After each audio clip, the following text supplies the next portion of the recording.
What's going on, YouTube? In this video, we're just going to take a look at how much of an improvement, if any, did the firmware for the Pentax K-3 Mark III, how much of an improvement did it actually make in regards to version 1.41 compared to the older firmwares that were released previously? Because it's been a mixed bag, to be as polite as possible, from the very first 1.0 firmware. However, they have apparently made constant improvements in regards to the autofocus and accuracy and whatnot, and the algorithm for the subject recognition. But sometimes it's hard to really compare unless you try to replicate what you've done before. Unfortunately, obviously it's totally different time because it's been quite a number of months between the different firmwares. So I'm in a different location, but it is still shooting birds. Instead of boring you with sitting here waiting for the birds to show up, I'm just going to take the shots and then I will throw them up on screen, and then I will talk about the experience in regards to if I feel there is a difference in regards to the autofocus accuracy. So let's just get to it. Okay, so let's take a look at the images that I captured. Now, one thing to bear in mind, I apologize about the slight echo. As you can see behind me, the picture is off the wall. We had a lot of renovations done, and I don't know what happened here with the renovations, but everything just seems to be echoey. It's like this house just doubled in size, which it actually hasn't. But so yeah, I apologize about the echo. The basement's still in disarray because we had to move a whole whack of stuff into the basement because we had the garage done, and yeah, there's just no room in the basement now for me to record things. I gotta dig in and start clearing that back out again. But anyway, with that said, let's get into the images. So let's take a look at the back of the camera here. And the reason I wanted to do it this way is that so you can see the actual focus point that was used while I was taking the shots. So let's start with this deer, and I was just using just select in the center spot, so that's obviously going to be just in the center, right? Which makes sense. So focus is pretty good. I mean, it looks sharp. It's very sharp. You can see each individual hair on the deer looks good. And this is with the HD 55300 PLM. And I was in high-speed mode, and this is with AFS. And then I moved over to AFC using select large, and this is again is with the HD 55300 PLM. It's not the greatest picture, and see the branch is sharp. It's hard to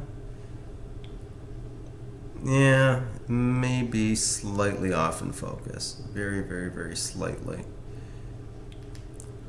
So let's go to the next one. And if you look where it has SEL with the red square, you can see where the focus points actually were picked. And this is in AFC on a stationary subject. So I wanted to see if AFC is actually more accurate now. Since the 1.41 update for the firmware, and it actually does seem to be doing a pretty good job. And the beak is sharp. No, pretty much nailed it. So it actually is usable now if the subject does stop moving, because that was something they did brag about with the K3 Mark III, was the fact that I guess erratic movement and start-stop, it was much more accurate. And this one, the autofocus point is just slightly off to the side a bit. This one was in the center. That one's a bit off to the side, which does correspond with the image of, like, the actual image itself. Just slightly over to the side a bit. And it looks like, I think it picked up the wing, the red and yellow and white of the wing, but it is sharp. It's good. And then another deer. This is again AFC. So AFC on a stationary subject, which is what this camera had a lot of issues with earlier. So it does seem to be much more accurate. I'm just going to skip some of these here. Okay, and this one was aiming at the head. Yeah, so we're in the head area. As you can see, nice and sharp. Actually, maybe a tad bit off. Just zoom back in again. So it looks like it starts. Okay, yeah, just slightly off the head. So actually just got the torso area. All right, and let's see what we've got here.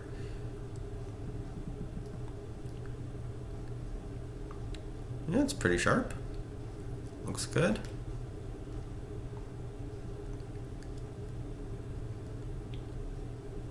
And here I switched over to use all the deep learning. So custom image mode, if you look over to the right side, right under the battery meter, it has sRGB, and right under that is custom image auto. And this was at 88 millimeters, and I'm using zone AFC. So this is the full subject recognition system being activated according to Pentax. And let's see how it did. Not bad. I mean, it's a bit blown out. I could fix that in post, but this is about the autofocus itself. And is there a change? Nope, there was no change in where that deer was. So where did this actually focus? No, still nailed it. Still nailed it. And this one here. Okay, right by the just above the eye. And this one here, I think. Where did you zoom into? Ah, the eye. Okay. There we go. And then I went to select again. And this is again is with the HD 55300 PLM. And this one, yeah, it did nail the water. And this was challenging though, because in the foreground you do have these pieces of brush and whatnot that are, you know, cattails and whatnot blowing around in the wind, which is easily distractible for the camera to latch onto. All right, let's get back to what I don't even know what I was shooting here. Oh, that little bird. Okay. Well, from here, what I did was I actually switched over to the FA Star 600 F4. But this one here, this is AFS. So I was using AFS in zone. So subject recognition should have still worked. And yeah, maybe just a tad bit off. Just a tad. Let's see here. That's pretty good. Pretty good. All right, well, to shorten this video, I'm gonna skip ahead again. Now, I mean, obviously these are way out there, like way out there. And as I've mentioned before in previous videos, the HD 55300 PLM does have issues in regards to retaining detail in very, very far away subjects. So I just wanted to quickly shoot things in this regard just to see how well it would actually do if there was any improvement in that. And as you can see, there is no improvement. So it just can't render things that far off. In this one here, it did not pick an autofocus point at all. You know, there's these geese coming in. And with them coming in, I mean, this is a very, very difficult scene. There's a lot of stuff all over the place. And it looks like it actually did focus on the foreground more so than the geese themselves. But that was a very difficult scene to try to shoot. And this one here says it nailed a focus point. So let's see where. Sort of in between. So that one's actually not too bad, given the fact that the lens itself doesn't lend itself well to rendering very far subjects. And let's skip ahead here. Skip ahead to the 600. Okay, so here we are, and this was in AFC again. Look at that. Oh man. So this is in AFC, stationary subject, in select autofocus. Yeah, I took a few of those. And again, select autofocus. Looks good.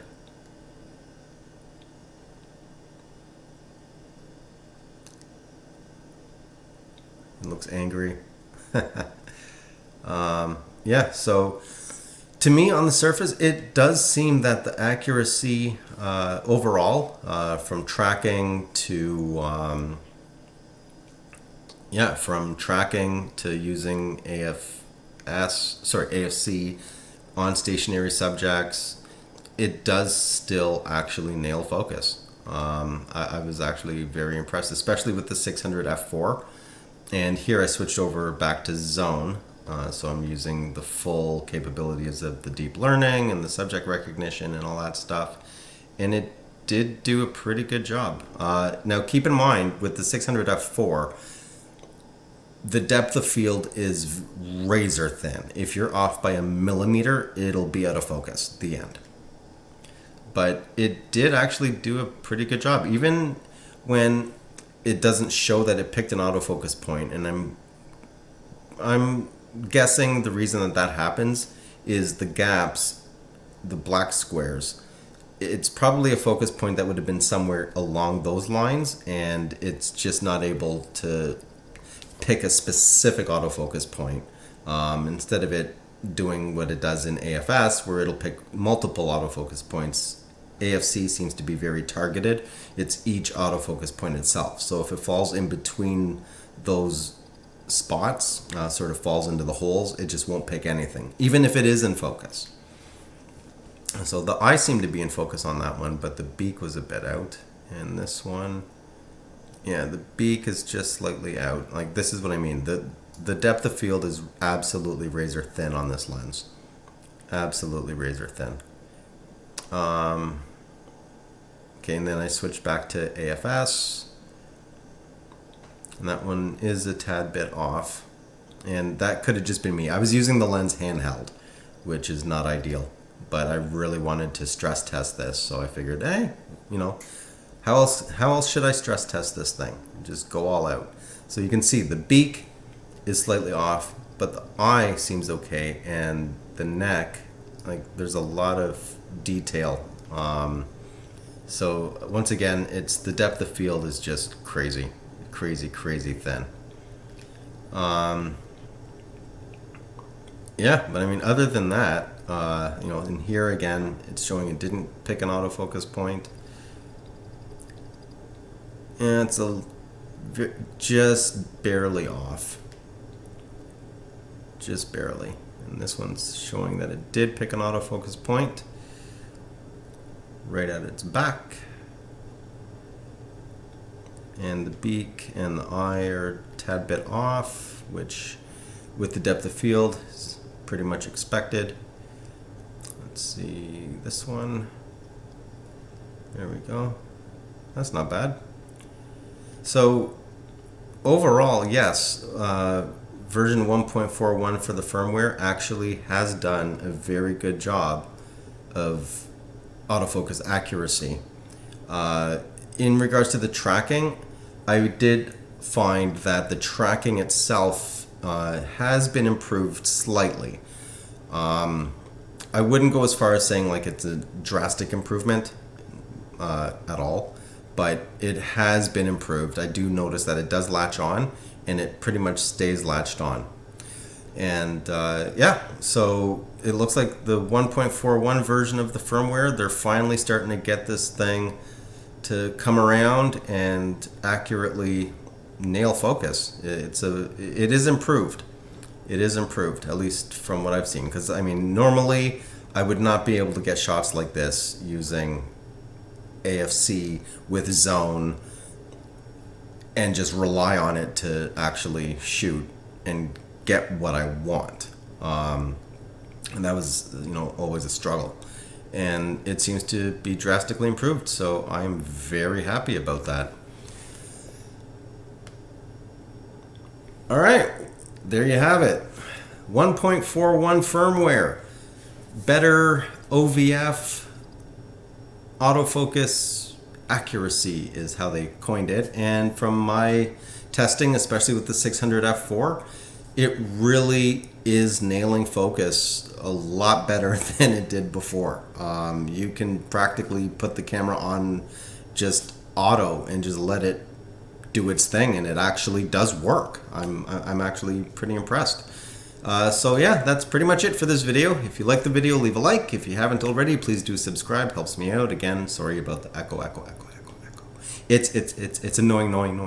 I know, no. Okay, anyway. If you want to support the channel, I'll leave that information at the bottom of the description. If you have any questions or comments, leave them down below.